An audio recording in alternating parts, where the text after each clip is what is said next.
LGTBIQ+ kolektiboaren, sexu askapenaren eta harrotasunaren nazioarteko eguna.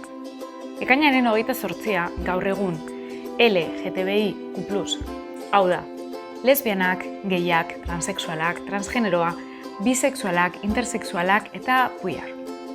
Pertsonen eskubideen nazioarteko eguna izenarekin ezagutzen dena, askatasuna aldarrikatzeko eta sexualitate eta genero identitate desberdinak irudikatzeko sinboloa da. Hasiera batean, egun horri gai harrotasunaren eguna izena eman zitzaion, eta horrela ezagutu zen. Gaur egun, aldarrikapen horiek kolektibo gehiagotara zabaldu dira, eta nazioarteko egun gehiagotan eta hainbat banderatan irudikatzen dira. Jakingo al zenuke esaten bandera hauek zein kolektibo ordezkatzen duten eta zer esan nahi duten.